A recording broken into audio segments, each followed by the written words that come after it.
Olá você, tudo bem? Professor, por que se fala que mitocôndrias e cloroplasto eram nada mais nada menos que bactérias primitivas que foram endocitadas por células eucariontes, estabelecendo com elas uma relação de simbiose? Tal teoria foi proposta por Lynn Margulis na década de 60 e ganhou muita força na década de 80. Eu sou o professor Belipão, do canal de Ciências Biológicas e Autodesenvolvimento. E após a vinheta Origem da Vida, teoria endosimbionte, especialmente para você. Vamos lá?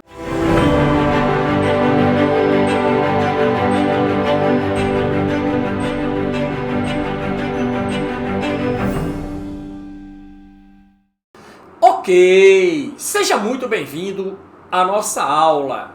Ainda não é inscrito no canal? Se inscreva e ative as notificações.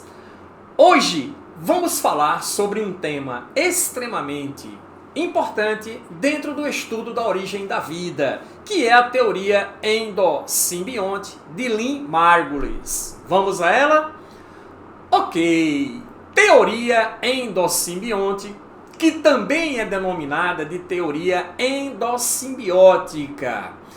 Essa teoria foi proposta por Lynn Margulis em 1967, popularizada em 1900 a partir de 1981.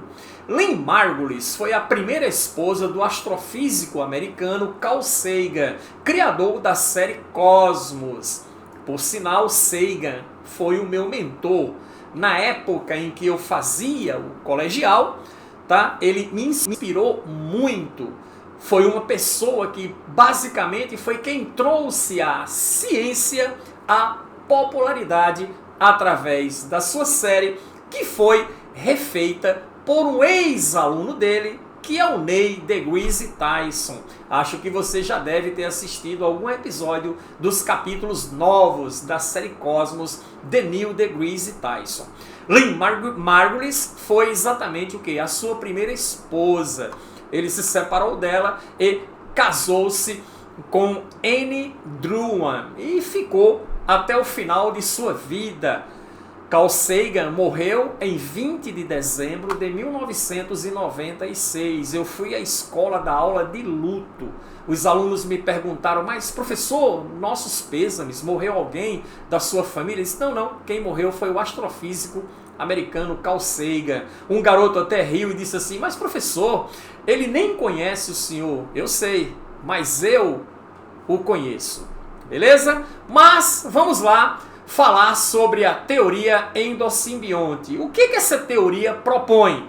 Ela admite que algumas organelas, mais especificamente mitocôndrias e cloroplastos, existentes nas células eucarióticas, surgiram graças a uma associação simbiótica que ocorreu entre essas supostas bactérias, que hoje são denominadas de mitocôndria e cloroplasto, entre essas células. Simbiose, viver juntos, ok?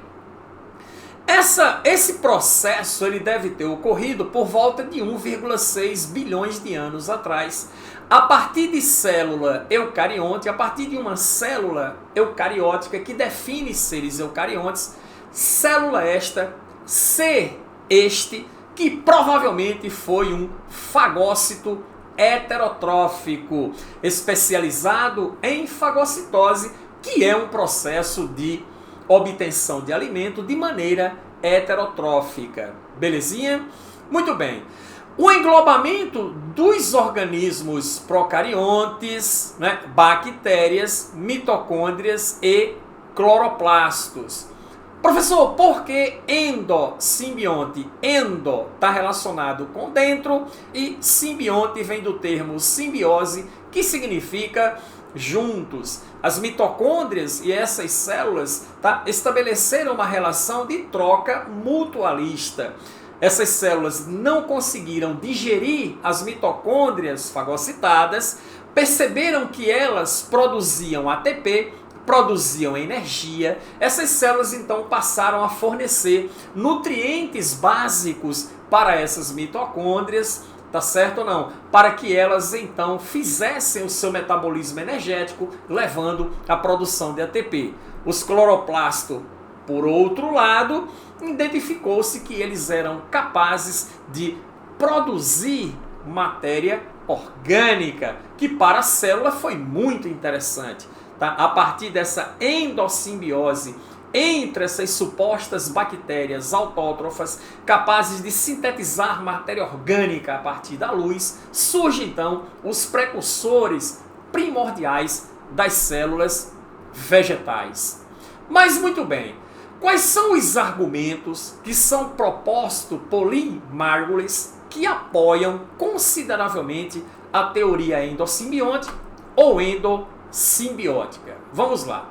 O primeiro argumento fundamental é que estas organelas, essas estruturas, mitocôndria e cloroplasto, são constituídas por uma dupla membrana, muito parecido com o que acontece com as membranas plasmáticas celulares. Beleza ou não? Você sabe que a mitocôndria tem uma membrana externa e tem uma membrana interna cheia de circoevoluções. Tá? O cloroplasto, tá? Tem uma cavidade central chamada de estroma, onde ficam os tilacoides, que constituem as estruturas denominadas de grano, mas toda a organela é envolta também por uma camada membranosa dupla.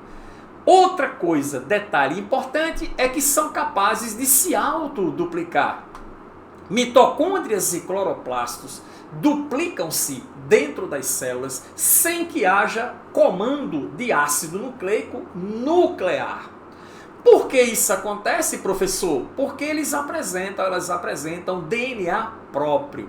E um detalhe super importante é que esse DNA é um DNA circular, idêntico ao que aparece nas bactérias, que também é um DNA circular, e uma cadeia de DNA sem proteínas histonas. Tá? São DNAs que não apresentam proteínas histonas, que são aquelas proteínazinhas onde a cadeia de DNA se enrola para se condensar e formar os cromossomos, ok? Então, esse DNA é muito parecido ou mesmo idêntico com as bactérias que nós conhecemos hoje.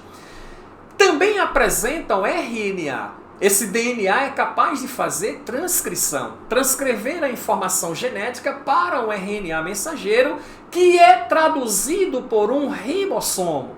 E aí vem uma coisa interessante. De todas as organelas que as células eucarióticas apresentam, a única que aparece em células procarióticas, que define os seres procariontes como bactérias e cianobactérias, são os ribossomos, que hoje nem são mais denominados como organelas, e sim como uma ribosima, já que o ribossomo tem um RNA ribossômico que realiza uma função enzimática, estabelecendo as ligações peptídicas entre aminoácidos para a formação das cadeias peptídicas ou mesmo proteicas na tradução das proteínas. Beleza? Então, a presença de membrana dupla, autoduplicação, DNA circular, RNA e ribossomos são argumentos muito fortes, argumentos muito poderosos, muito consistentes, encorpados, que apoiam consideravelmente a ideia da teoria endossimbiótica de Lynn Margulis. Belezinha? Show de bola? Muito bem, é interessante notar que tais características são comuns em todas as bactérias. Está aqui a definição para que você não esqueça disso, tá? Excetuando-se a dupla membrana, a nível membrana plasmática nem tanto, mas tem parede celular também. Então, dupla membrana é uma coisa muito comum, tanto nessas organelas como também nas bactérias. A sequência de eventos provavelmente que ocorreu, que constitui a base da teoria endossimbiótica, você parte de célula procariótica, células que não apresentam membrana nuclear, delimitando o núcleo. células que não possuem sistemas de endomembranas. Entendido? Então, partindo-se de célula procariótica, você tem o quê? A invaginação da membrana plasmática para o interior do citoplasma das células. Isso leva ao aumento da superfície de contato, favorecendo também a troca de substâncias entre as células com o meio. Tá certo ou não? Então, foi o primeiro passo para a evolução dos sistemas celulares procarióticos para os sistemas celulares eucarióticos. Porque a partir de então surge a compartimentalização interna das células, levando à separação de processos e produzindo mais homeostase, que é o equilíbrio dinâmico. As células, tecidos, órgãos, sistemas, organismos operam dentro de condições ambientais internas constantes e dinâmicas, que é o que se chama de homeostase. Essa invaginação da membrana dos procariotos, né, que levou ao surgimento dos eucariotos, desenvolvimento de sistemas membranosos internos, desenvolvimento de estruturas que nada mais são do que os organoides, fez com que esses processos fossem mais individualizados. Então você tem, por exemplo, o sistema digestório especializado em digestão, sistema respiratório especializado em respiração, sistema excretor especializado em excreção. Da mesma forma como nas células, você tem as organelas ou organoides, cada um deles especializado em respectivas funções.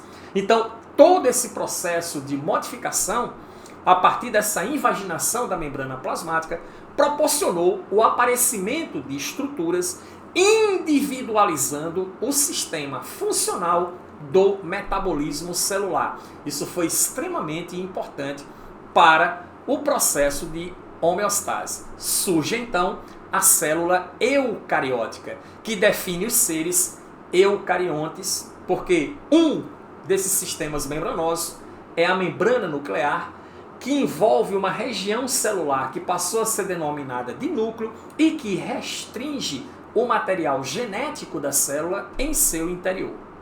Beleza? Show de bola? Fagocitose pelas células protoeucarióticas, as células que estão intermediárias entre as procarióticas e as eucarióticas. Então foram essas células que fagocitaram mitocôndrias e cloroplastos, mas apesar de a fagocitose ser um processo relacionado à nutrição, essas células não conseguiram digerir essas estruturas, tá? Ou bactérias primitivas, como você queira, que se tornaram mitocôndrias e cloroplastos. A incapacidade de digerir essas partículas e a descoberta da funcionalidade das mesmas fez com que se estabelecesse entre essas células e essas estruturas esta simbiose tão importante para os organismos atuais. Então está aqui a descrição. A não digestão dessas bactérias primitivas levou ao estabelecimento da simbiose que culminou com o que chamamos hoje de mitocôndria e cloroplasto. Origem: a fagocitose ou endocitose dessas mitocôndrias levou ao primórdio da célula animal e dos cloroplastos ao primórdio da célula vegetal. E esquematizamos aqui, um esquemazinho bem legal, para que você visualize isso através do seu sentido visual, extremamente importante na aprendizagem. Então olha lá, aqui nós temos um ancestral procarionte, tá? Que nada mais é do que uma célula simples, com apenas um único envoltório celular, com material genético no interior, mas não delimitado por membrana, material genético disperso no citoplasma da célula, ok? A evolução prossegue, você tem a invaginação da membrana externa, a membrana plasmática, criando os sistemas membranosos internos e as organelas, levando ao surgimento de retículo endoplasmático e outras estruturas. O material genético agora fica isolado a nível nuclear. Esta célula aqui, no decorrer do processo, dos seus mecanismos em busca de nutrição e outras coisas, endocitam essas bactérias primitivas, mitocôndrias. E aí você tem tá certo ou não? A inclusão de procariontes heterotróficos ancestrais, tá? Mas organismo que já era aeróbio, organismo que já utilizava oxigênio e a partir disso poderia produzir energia na forma de ATP. Surge então o eucarionte heterotrófico ancestral precursor das células animais.